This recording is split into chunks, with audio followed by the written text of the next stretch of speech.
Esta semana pues también hemos tenido el regreso a clases semipresenciales en esto que es un plan piloto, ¿no es cierto? No sé si a ti te convence del todo el hecho de que los chicos regresen a clases en un periodo corto, porque esto está previsto para el próximo año. Y hay quien dice que ya no resiste más el tema de las clases remotas. Bueno, mira, en la mayoría de países, entre ellos, por ejemplo, Israel, donde la vacunación está alrededor de los chicos y chicas de 12 años y donde hay protocolos de bioseguridad, el nuevo primer ministro ha dicho clases presenciales. Han comenzado, creo, el 1 de septiembre. En otros países de América del Norte, como Canadá y Estados Unidos, también están comenzando clases presenciales con todos los protocolos de seguridad, de bioseguridad, vacunación, que corresponden a países pues desarrollados. Pero si miramos nuestra región, Jesús, para tener una opinión certera, la mayoría de países de Centroamérica, incluyendo México, no comienzan clases semipresenciales siquiera. Y en América Latina, donde está nuestro país, queda Venezuela y Bolivia, que no comienzan clases semipresenciales ni presenciales. En el resto, te doy dos países que no son cercanos, Chile y Argentina, han comenzado la semipresencialidad con dificultades. En Argentina está ocurriendo algo similar a lo que podría ocurrir en las siguientes semanas en el Perú. Es que, por ejemplo, el gobierno nacional de Fernández en Argentina dice: regresemos a la presencialidad con todos, o a la semipresencialidad con todos los mecanismos y protocolos de bioseguridad. Pero el gobernador del distrito, en este caso Buenos Aires, se opone. Ese es un ejemplo. Pero en el Perú, aquí en el Perú, está ocurriendo también lo mismo. El Ministerio de Educación, es un esfuerzo loable que hay que apoyar a pesar de todas las debilidades de las gestiones ministeriales en los últimos tiempos y sobre todo en la pandemia, ha decidido impulsar las clases semipresenciales. Y el ministro Cadillo está informando que ya estaría alrededor de 6.000 escuelas en todo el Perú, de clases semipresenciales, y que está por iniciarse, inclusive en Lima, en 16 escuelas, donde la mayoría son particulares y creo que una es nacional o pública. Sí, claro. Sin embargo, hay una ordenanza, Jesús, y la comunidad educativa, los medios no le ha dado importancia. El gobierno regional del Callao ha sacado una ordenanza que no habrán clases ni siquiera semipresenciales en la región del Callao. Sí, lo vi esta semana, ¿no es cierto? ¿Y eso qué significa? Claro. Entonces, ¿Por qué va en contra? Como en Argentina, pues. ¿Cuál es mi opinión? Que hay que seguir esforzándonos para avanzar en las clases semipresenciales, sobre todo con actividades deportivas, culturales, artísticas, sobre todo en el ámbito rural, donde las posibilidades de contagio, de fallecimiento, que se llaman índices epidemiológicos, son bajos, donde los maestros podrían estar ya vacunados y no hay posibilidades de que llegue la educación a distancia. Entonces, en ese camino estamos bien, e intentar en algunas ciudades también. Pero el gran problema, y aquí llamo la atención, es que el próximo año sí o sí debemos volver a las clases presenciales. Y ahora, claro, dicen 6.000 escuelas, ¿no? Sí, dicen, claro.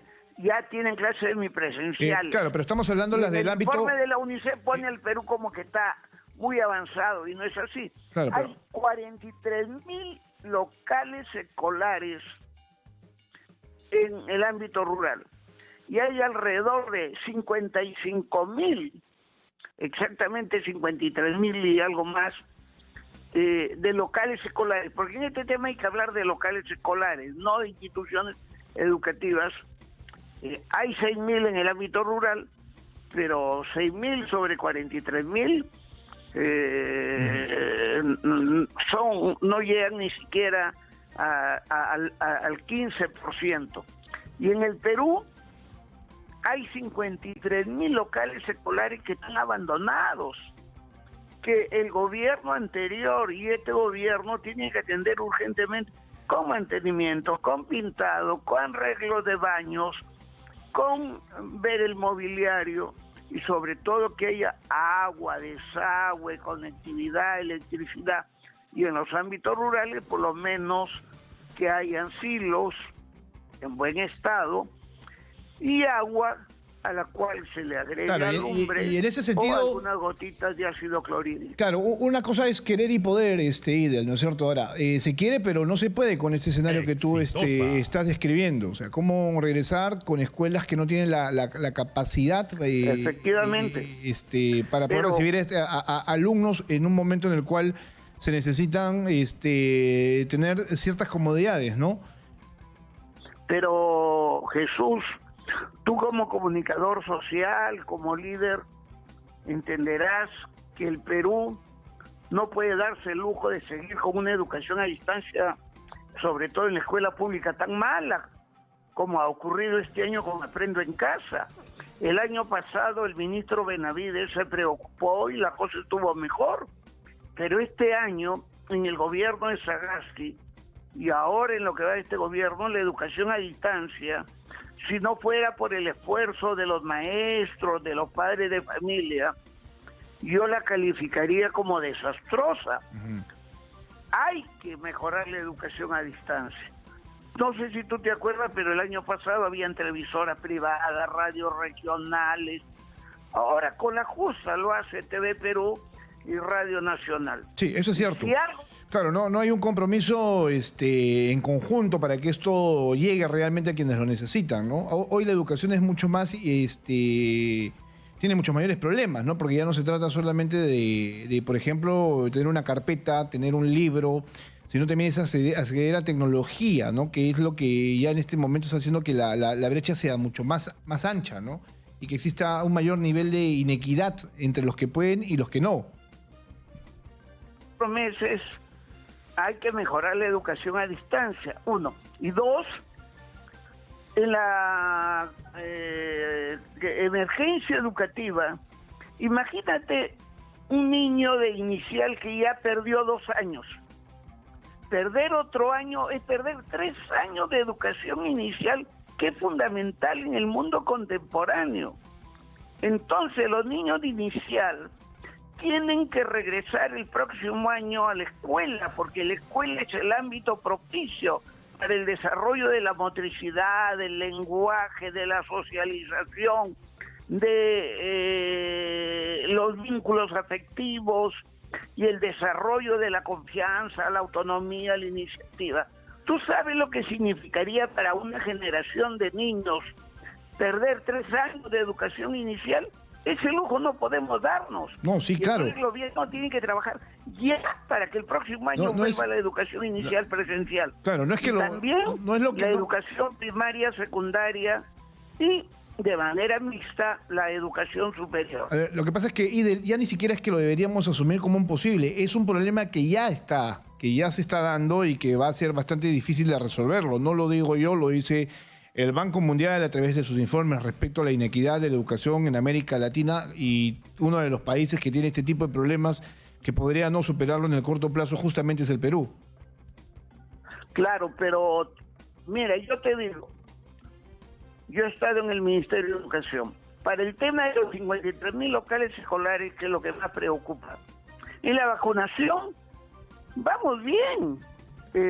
Podemos llegar a febrero a vacunar a 750.000 docentes y no docentes de todo el sistema educativo. Y podríamos llegar con gran esfuerzo hasta la vacunación de estudiantes de 12 años. Estoy hablando como máximo febrero, pero si se ponen a trabajar las autoridades del Ministerio de Salud y del Ministerio de Educación.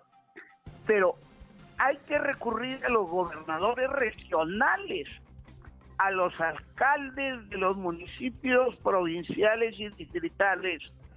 Hay que recurrir a la empresa privada, a las organizaciones de la sociedad civil y algo, Jesús, que a nosotros nos dio muchos resultados en nuestra corta gestión. Hay que recurrir a las Fuerzas Armadas para que estos locales escolares salgan adelante. Ese Bien. es lo emergente y lo urgente. Bien, Como Idil. también es emergente y urgente ver el tema del tratamiento del terrorismo Sí. en el marco de la Ese es educación otro- nacional y la... Ese es otro tema pendiente, ¿no? Ese es otro tema pendiente que tú también me estabas manejando esta semana, el tema de justamente hablar sobre lo que fue el terrorismo en el Perú, ¿no? De manera clara, contundente y decirlo con todas sus letras, ¿no? Porque hay quien todavía utiliza el término de lucha armada interna cuando en realidad lo que hubo fue un grupo terrorista tratando de subvertir el Estado, ¿no es cierto?, a través de la violencia, a través del caos, a través del asesinato y del crimen. Efectivamente, tú como periodista, como reportero joven que has vivido esta experiencia, pero hay un gran sector de jóvenes y de personas en el Perú que no conocen el tema del terrorismo y que inclusive algunos tienen alguna simpatía. Y yo vengo declarando que en el 2017-2018 que nosotros estuvimos en el ministerio, reajustamos, replanteamos el tratamiento, el tema del terrorismo, desde quinto de primaria hasta quinto de secundaria. En el tratamiento del área de personal social en primaria y en las áreas que íbamos a restituir de historia, geografía y economía y de formación ciudadana y cívica. Hicimos un trabajo completo para tratar tres cosas. Uno, el fenómeno terrorista de Sendero Luminoso liderado por el fallecido Abimael Guzmán y por el MRTA liderado por el interno actualmente Víctor Polay. Este es un fenómeno terrorista.